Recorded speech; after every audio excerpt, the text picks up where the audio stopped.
नमस्कार प्रिय दर्शकों, हाजिर हूं मैं आज आपके लिए लेकर मेष लग्न की जन्म कुंडली में नीच के बृहस्पति और राहु की युति व्यक्ति के जीवन पर क्या प्रभाव डालती है।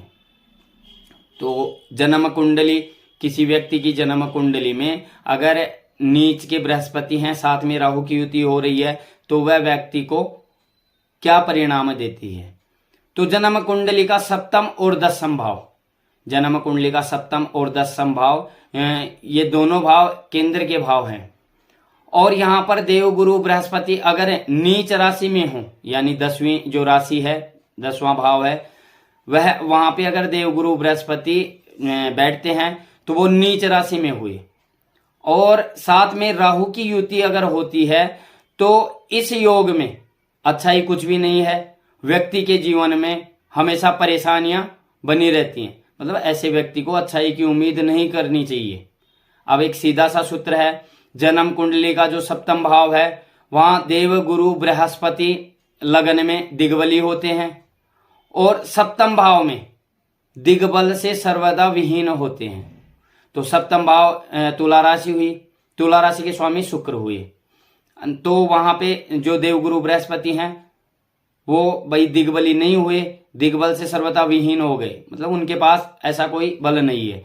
क्योंकि शुक्र हैं तो वो देवगुरु के नैसर्गिक शत्रु ग्रह हैं।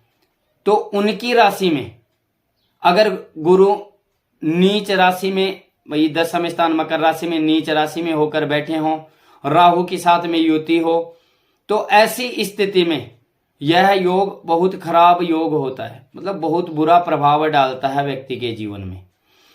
तो कुंडली में 10वें भाव में आप देखें कि मेष लगन की कुंडली में 10वें भाव में मकर राशि हुई। अब मकर राशि में देवगुरु बृहस्पति बैठे हैं, राहु के साथ युति बनाकर बैठे हैं, तो यह कष्टदायी होगा और जीवन में निरंतर परेशानियां उत्पन्न करता रहेगा। यह योग है, यह मेष लगन की कुंडली के लिए ही लागू होता है। तो ऐसी स्थिति में भाई मेष लगन की कुंडली में अगर ऐसा योग बन रहा है तो ऐसी स्थिति में व्यक्ति को चाहिए कि वह बृहस्पति संबंधित उपाय करे। बृहस्पति संबंधित उपाय करेगा तो उसके जीवन में, इस योग की वजह से उसके जीवन में जो परेशानियां उत्पन्न हो रही हैं, जो दुष्प्रभाव बन रहे हैं, तो उनमें उस व्यक्ति को जो दुष्प्रभाव हैं उनमें कुछ कमी होगी। और कमी होगी तो जो व्यक्ति के जीवन में परेशानियां उत्पन्न हो रही हैं वह परेशानियां दूर होंगी। अब 10वां भाव आता है मैन कर्म भाव, जन्म कुंडली का कर्म भाव आता है, पिता का स्थान भी आता है। तो अब जो देवगुरु बृहस्पति नीच के होकर राहु के साथ बैठे हैं तो वहां पे वो स्थान स्थित दोष देंगे। भाई जो जिस स्थान पे बैठे हैं उस स्थान पे ही दोष देंगे। तो ऐसी स्थिति में व्यक्ति के जीवन में जो व्यापारिक स्थिति है वह बिल्कुल खत्म हो जाती है।